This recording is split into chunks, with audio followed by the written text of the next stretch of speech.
Bienvenue dans votre émission Coffre aux idées. Nous nous retrouvons aujourd'hui sur ce plateau afin d'aborder la dernière étude de notre cycle autour du thème Rébellion et rédemption. Cette étude numéro 13, dernière leçon de ce cycle d'études, portera sur la rédemption. J'aimerais que nous puissions, dès le départ, lire Apocalypse 21, verset 4. Mais nous allons incliner la tête et prier avant tout. Nous prions avec Élisabeth. Père Céleste, nous voudrions te remercier pour la grâce que tu nous fais en ce jour d'être encore en vie et en bonne santé. Nous voudrions te demander de nous permettre de passer un bon moment, t'accompagner à l'étude de ta parole. Garde-nous, bénis toutes les personnes qui sont en train de nous regarder actuellement. Bénis-les. Au nom de ton Fils Jésus pour ta gloire. Amen. Amen. Merci beaucoup Elisabeth. J'aimerais, avant que nous puissions poursuivre, présenter ceux qui sont présents ici aujourd'hui. Il y a Maël, Aglaé, Elisabeth qui a prié avec nous, Yvelise, Jessica, Emmanuel. Bonjour à tous. Bonjour. Comment allez-vous? Ça va bien aussi. Et toi? Je vais bien aussi, je me sens en pleine forme et je suis aussi content d'aborder cette nouvelle étude et malheureusement dernière étude au sujet du thème de ces 13 temps d'études autour du thème Rébellion et rédemption. Donc, comme je disais, nous allons débuter en lisant le verset dans Apocalypse 21, le verset 4. Apocalypse 21, le verset 4. Il essuiera toutes les larmes de leurs yeux. La mort n'existera plus. Il n'y aura plus ni deuil, ni cri, ni souffrance. Oui, le monde ancien a disparu. Merci Jessica. Je vous propose que ce texte qui est le texte de base de cette étude, que nous puissions l'aborder un peu plus tard dans ce temps d'échange et que nous puissions poursuivre avec deux autres textes. Jean 15, le verset 16. Jean 15, le verset 16, premier texte. Mais ce n'est pas vous qui m'avez choisi, mais c'est moi qui vous ai choisi. Merci Manuel. Et le deuxième texte, Apocalypse 17, le verset 14. Ils vont lutter contre l'agneau, mais l'agneau sera vainqueur, parce qu'il est le Seigneur des seigneurs et le roi des rois. Ceux que Dieu a appelés et choisis, ses fidèles, seront aussi vainqueurs avec lui. Merci Manuel. Dans ces deux textes, l'idée principale qui y ressort, c'est que Dieu choisit et il appelle. Le premier texte, c'est Jésus qui parle à ses disciples en leur disant « Ce n'est pas vous qui m'avez choisi, mais c'est moi qui vous ai appelé et choisi ». Le deuxième texte fait référence à ceux qu'on considère comme les rachetés, ceux qui suivent l'agneau. Et il dira aussi d'eux, ce sont des personnes qui ont été choisies et appelées. Que signifie pour vous le fait d'être appelé et choisi? En quoi est-ce une bonne nouvelle? Choisi par Jésus et par Dieu, je précise. Nous sommes privilégiés en fait quand nous sommes choisis. C'est pas que nous soyons meilleurs, mais c'est le choix de Dieu. Le choix de Dieu est toujours divin. Donc on va se sentir exceptionnel, on dirait. D'accord. Que de notre imperfection, Dieu nous utilise et considère que nous sommes capables en fait, d'être appelés dans ses œuvres. Merci. C'est une grâce de Dieu parce que, étant donné que nous sommes des pécheurs et que nous sommes des êtres déchus et que nous avions perdu le ciel, Dieu nous appelle et nous choisit et que non seulement il nous choisit, mais il fait tout, il met tout en œuvre pour que nous ne soyons pas équipés. D'accord. Yvelise? Dieu n'appelle pas de serviteurs équipés, mais il équipe ceux qu'il appelle. Si on regarde l'exemple des disciples, les disciples n'étaient pas plus savants que les autres personnes. Ils étaient même très imparfaits, c'était des pécheurs pour la plupart. Donc Dieu, en les choisissant, les a équipés, leur a donné les armes pour aller vers les différentes missions. Merci Yvelise. L'aspect de choisir, j'aimerais aussi clarifier. Il n'a pas choisi une certaine catégorie de personnes, une certaine race, ou je ne sais pas. Il a choisi l'humanité, c'est tous les hommes qu'il veut sauver. Et c'est ce qui est magnifique. C'est-à-dire que quel que soit le rang social, quelle que soit la couleur de peau, Dieu veut nous sauver. D'accord. Et moi, j'aimerais dire que nous avons peut-être aussi de la valeur. Je dis peut-être, nous avons de la valeur aux yeux de Dieu. Et quand vous dites, quel que soit notre niveau social, notre statut, ce que nous possédons, ce qui est important, c'est que nous avons de la valeur aux yeux de Dieu. Et c'est pourquoi il nous choisit et nous appelle à venir à lui dans le cadre, rappelons-nous, du grand conflit cosmique, de cette scission qu'il y a entre Dieu et Lucifer, Dieu qui souhaite ramener à lui toute l'humanité, comme tu disais, Adelaï. Que signifie pour nous, parce que la deuxième partie de ce texte nous dit ceux que Dieu a appelés et choisis, et il y a une expression, c'est fidèle. Que signifie pour vous le fait d'être un fidèle disciple de l'agneau, un fidèle disciple de Jésus? Comment cela se manifeste-t-il dans la vie au quotidien? Vas-y, Jessica. Ok. C'est-à-dire que peu importe les circonstances, nous restons accrochés à Dieu. D'accord. Mais aussi, ça me rappelle aussi l'histoire en fait, du sentinelle de Pompéi. Et en fait, lorsqu'il y avait l'éruption, en fait, l'explosion volcanique, le sentinelle est resté fidèle au poste même quand il devait être brûlé. Donc dans ces vestiges, même après des milliers d'années, on voit toujours ses ossements. Il tient fermement en fait son bout de lance et il reste là à être consumé. Bon, je ne sais pas si on aurait eu le courage de rester pour garder la ville, mais en fait, lorsqu'on est des fidèles de Dieu, ça implique les sacrifices. Et Dieu dit dans le psaume 50, j'ai oublié dans quel verset, « Rassemblez-moi mes fidèles avec qui qui m'ont suivi par le sacrifice. » Donc, c'est des sacrifices, des concessions de tous les jours de ce qu'on aime et de ce qu'on idolâtrait, on les jette, on les regarde comme si c'était de la boue pour suivre Christ. Merci Manuel. Yvelise? J'aime beaucoup l'exemple que Manuel a pris.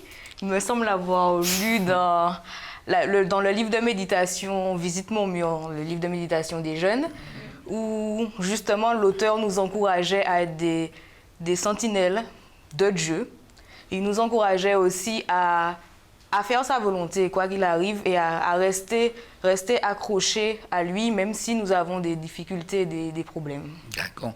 Parce que lorsque, effectivement, par rapport à ce que vous disiez, le texte nous dit c'est fidèles seront aussi vainqueurs avec lui.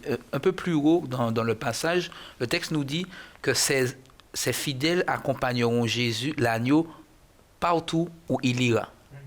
Rester attaché, quand tu disais rester attaché à lui, quoi qu'il arrive, aller avec lui, quoi qu'il puisse se passer. J'aime bien cette notion de sacrifice que vous mettez en avant, parce qu'un fidèle serviteur de Dieu, de Jésus, c'est un jeune qui accepte de faire des sacrifices dans sa vie. D'ailleurs, l'un des sacrifices que Jésus demande à ses disciples, à ceux qui le suivent, mais aussi à nous jeunes, c'est de pouvoir sortir de Babylone. J'aimerais que l'un d'entre vous puissiez lire Apocalypse 18, le verset 4. Et j'entendis du ciel une voix forte qui disait « Sortez du milieu d'elle, mon peuple, afin que vous ne participiez point à ses péchés, et que vous n'ayez point de part à ses fléaux. » Alors, qu'est-ce que cela signifie concrètement dans la vie d'aujourd'hui d'un jeune de sortir de Babylone? Comment cela se manifeste-t-il dans le réel? C'est abandonner toutes nos dépendances, nos mauvaises habitudes et vraiment tout laisser de mauvais derrière nous afin que nous puissions avancer avec Dieu de façon saine et avec un cœur pur, on va dire. Merci Jessica. Est-ce que l'un d'entre vous? Moi, je dirais de ne pas se conformer aux tendances modernes, entre guillemets, de ne pas suivre des courants sans pour autant avoir notre part de liberté. Parfois, on se laisse emporter parce que c'est un phénomène de mode, mais de sortir de cette suivance irréfléchie pour être le représentant de Dieu. Quoi. D'accord. Une autre intervention, quelque chose en plus? Oui, il faut sortir de la confusion. C'est vrai que maintenant, on a tendance à voir que la vérité ressemble à l'erreur. On a tendance à voir ce qu'on appelle bien, on l'appelle mal. Ce qu'on appelle mal, c'est bien. Donc, on a une tendance à changer les choses. Et nous, en tant que chrétiens, nous devons vraiment saisir la vérité authentique qui se trouve dans la parole de Dieu et marcher d'après cette vérité-là. Et ne pas s'arrêter aux chefs religieux, souvent qui peuvent nous induire en erreur. En d'autres termes, la Bible doit être notre livre de référence.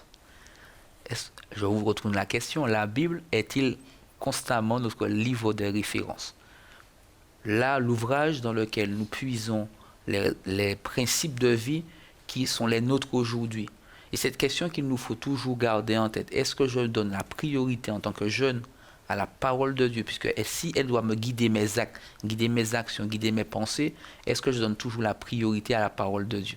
Vous qui nous regardez aussi, la question vous êtes retournée, est-ce que vous donnez priorité à la parole de Dieu? J'aimerais que nous avancions un peu dans l'étude d'aujourd'hui en prenant Apocalypse 21, le verset 3 et 4, et notamment nous reviendrons au texte que nous avons lu au départ qui se trouve dans cette portion. Apocalypse 21, le verset 3 à 5. Volontaire? Et j'entendis une forte voix qui disait, « Voici le tabernacle de Dieu avec les hommes. Il habitera avec eux, et ils seront son peuple, et Dieu lui-même sera avec eux. Il essuiera toute larme de leurs yeux, et la mort ne sera plus, et il n'y aura plus ni deuil, ni cri, ni douleur, car les premières choses ont disparu. Et celui qui était assis sur le trône dit, « Voici, je fais toutes choses nouvelles. » Et il dit, « Écris, car ces paroles sont certaines et véritables. » Merci Elisabeth. Qu'aimeriez-vous dire à la lecture de ce passage? On a du mal à croire. Parce qu'on est tellement habitué à la souffrance, on est tellement habitué à la difficulté de la vie quotidienne que lorsqu'on lit ça, on se dit qu'on a du mal à comprendre, à visualiser un peu. Hein. Êtes-vous d'accord avec ce que Adelaide dit? Oui, d'accord. Surtout pour ceux qui n'ont pas encore vécu la souffrance du décès de quelqu'un. Moi, je n'ai pas eu dans mon entourage beaucoup de morts, qui fait que je ne ressens pas la détresse de celui qui est à proximité de la mort, en fait. Donc, ce serait... Enfin, comment dire ça? Donc oui, c'est un message d'espérance, surtout pour ceux qui subissent les difficultés de ce genre de situation. Donc, en fait, de savoir que la mort est temporaire, mais c'est merveilleux pour eux, pour nous. D'accord. Manuel? Moi, je dirais que c'est le message qui me porte le plus d'espoir parce que on a tendance à souvent déprimer, on a tendance souvent à dire Seigneur, qu'est-ce que tu as comme plan pour moi? Mais lorsqu'on voit, merci la maison de Dieu, je te prépare. Tu es invité, d'ailleurs ton nom est sur la liste. Il n'y attend plus que toi. Maintenant, c'est à toi de t'accrocher. Donc, ça t'aide à relativiser et à prendre un pont. Parce que parfois, Satan nous fait oublier ces versets pour nous mettre toujours dans la tristesse, à toujours nous demander la mort ou encore pourquoi nous sommes nés. Eh bien, nous sommes nés pour cette destinée. Donc, selon ce que tu nous dis aujourd'hui, lorsque nous perdons courage dans l'attente du retour de Jésus, l'une des manières pour nous de reprendre courage, c'est de nous focaliser sur les promesses de Jésus. De quelle autre manière pouvons-nous aussi retrouver courage face aux difficultés, face à la mort, face à la souffrance, face à la détresse du quotidien, de ce que peut porter notre vie de chaque jour, à part finalement les promesses que Dieu nous donne dans sa parole? Sur quel autre élément nous pouvons nous appuyer? Le fait que Dieu est toujours là, en fait. Ok. Je ne vois pas autre chose que ça. Après, oui, c'est toujours facile de le dire. On répète toujours les mêmes choses, mais c'est Dieu, hein? Ok. Effectivement, ça semble si facile de le dire, mais c'est la seule réalité. Et d'ailleurs, ces promesses qu'il nous donne, je reviendrai vous prendre, je serai avec vous tous les jours, nous proposer de nouveaux cieux, de nouvelles terres, où les choses anciennes auront disparu. Je crois que ça nous doit nous emmener à être encouragés. Mais ça doit nous sommes aussi appelés à encourager les autres. Est-ce que c'est une chose que nous faisons spontanément? Est-ce que c'est une chose que nous faisons chaque jour, régulièrement? Parce que ça aussi, si nous avons besoin d'être encouragés, ceux qui nous entourent ont besoin parfois de savoir que le Jésus que nous servons a la capacité de nous donner cette paix, de nous donner cette sérénité, quand bien même les choses sont difficiles.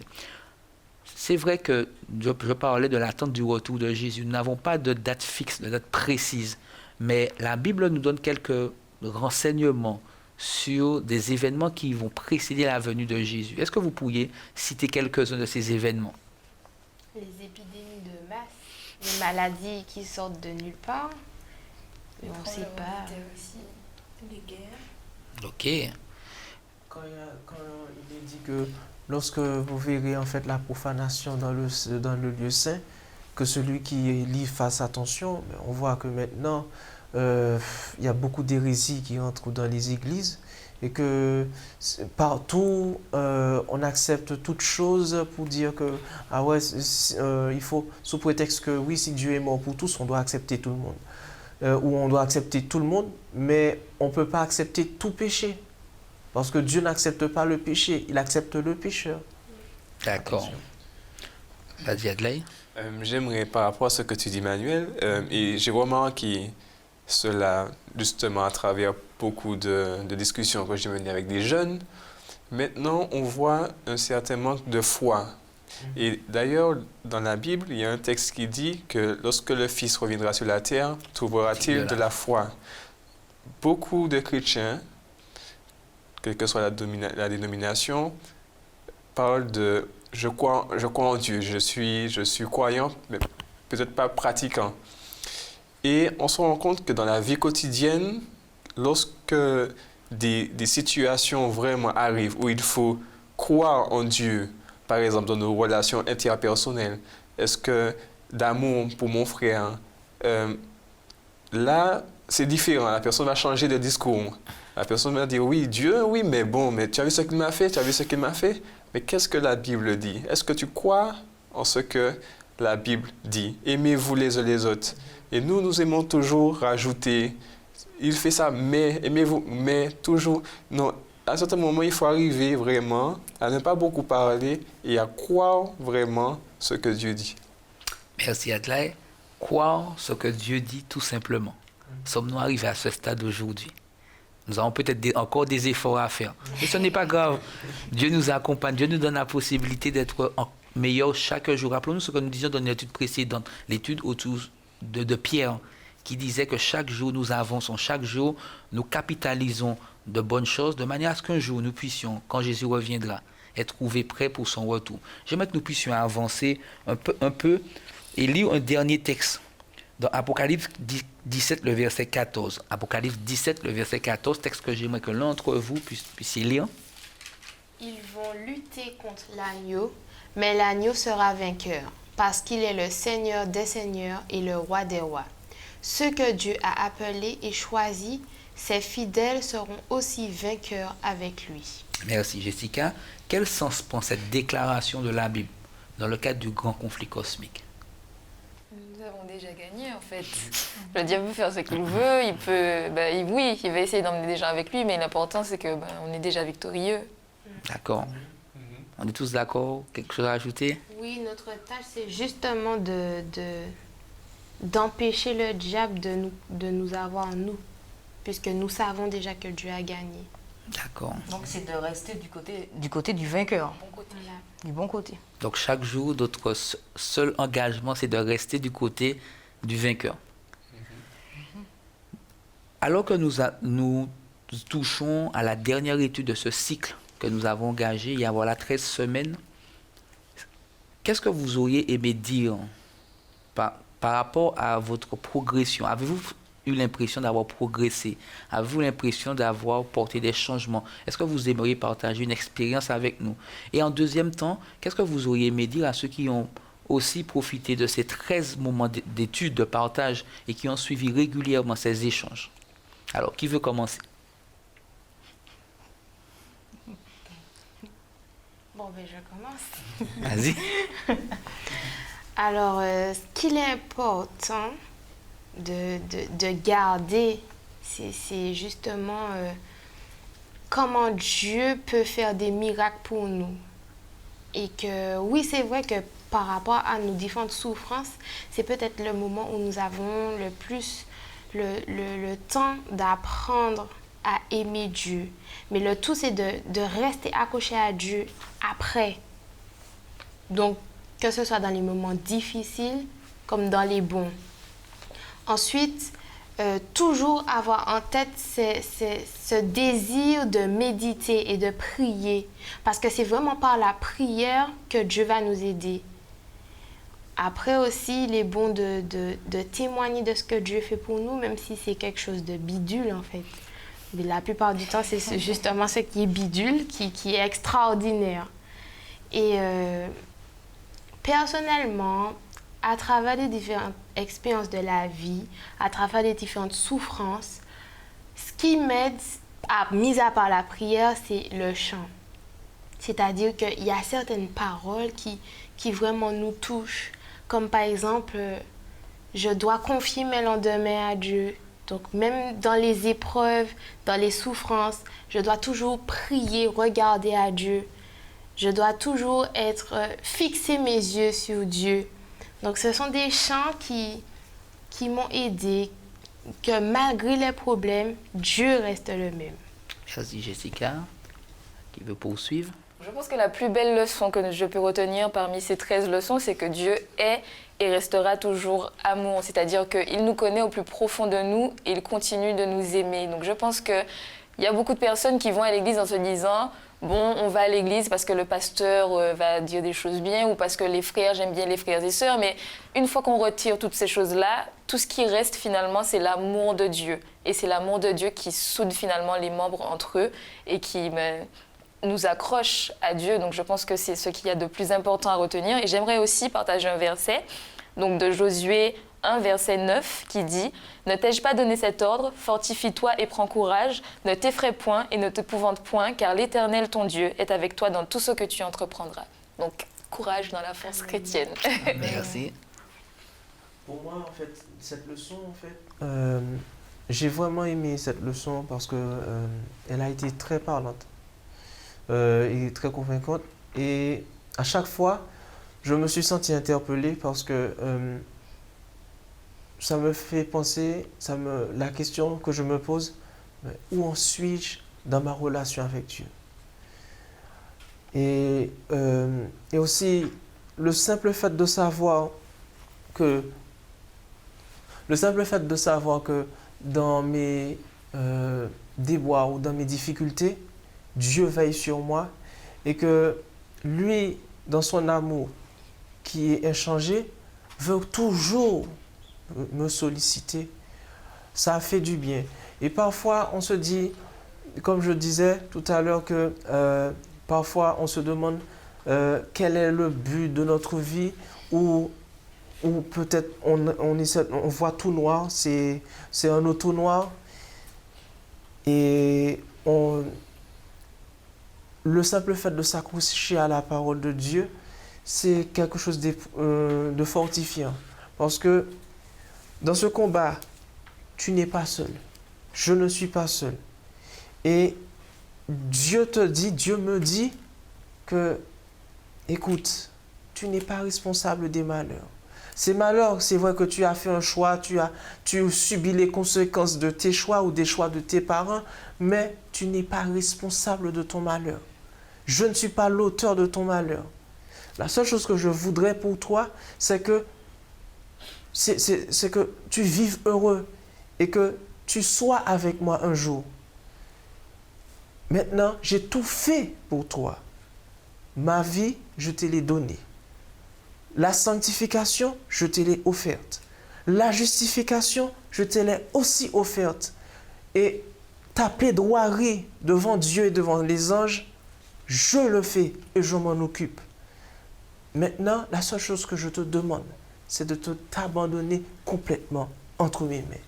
Le seul problème qu'on a, nous, dans ce conflit cosmique, c'est qu'on a du mal à nous abandonner complètement dans les mains de Dieu.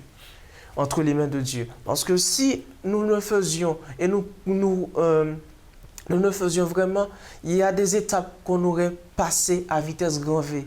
Mais comme on reste indécis sur la même chaise qui est bancale, donc on se dit, bon, on va essayer de gérer, on va faire du snowball, on va garder l'équilibre. Et pourtant, on ne sait pas. On n'arrive pas à tenir. Ok, Manuel. Alors, Maël, Adlai, qui n'a pas encore parlé. Non. Et Yves-Lise, alors. Donc, moi, j'ai beaucoup aimé les études, les 13 études de ce trimestre, où j'ai particulièrement aimé quand on a mis l'accent sur l'Église en tant que corps.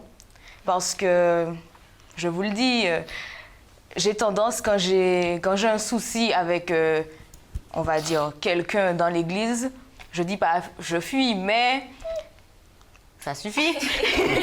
Je dis pas je fuis, mais voilà, je prends du recul, je me retire. Et là, j'ai vraiment pris conscience, à travers la leçon, que nous étions un corps, nous étions une unité.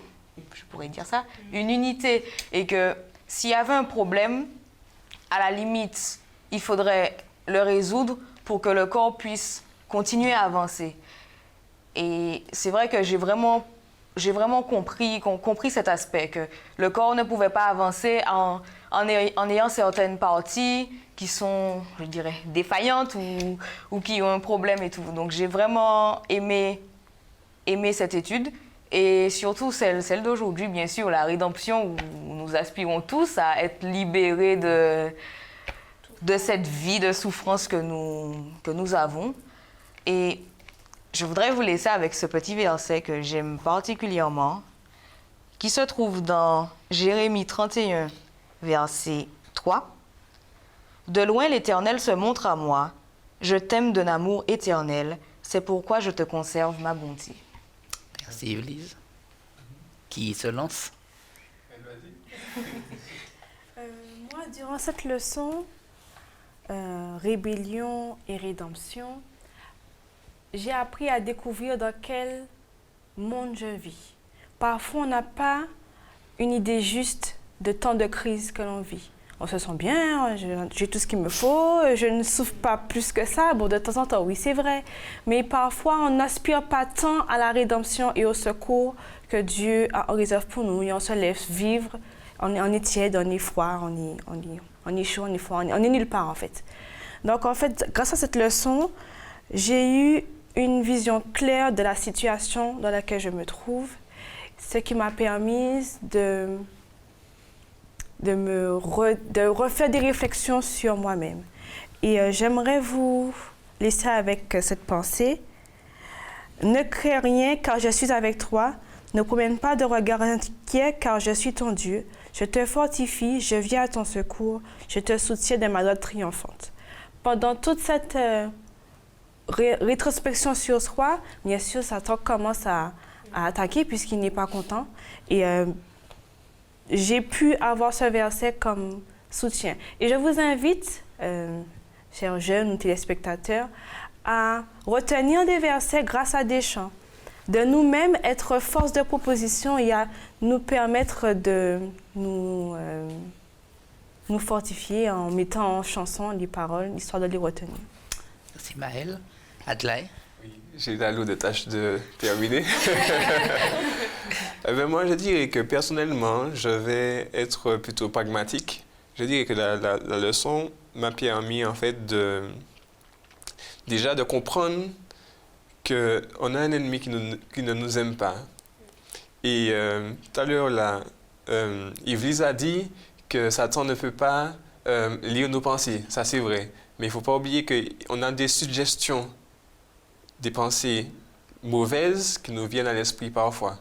Et si on ne comprend pas que chaque choix que nous le faisons soit pour le bien, soit pour le mal, nous allons manquer notre vie et nous allons malheureusement être perdus. Et il faut comprendre que dans le monde où nous vivons, nous avons un choix à faire. Et il est important que nous puissions le faire maintenant. Soit choisir Jésus, c'est la vie, ou soit choisir le mal qui est Satan. Ok.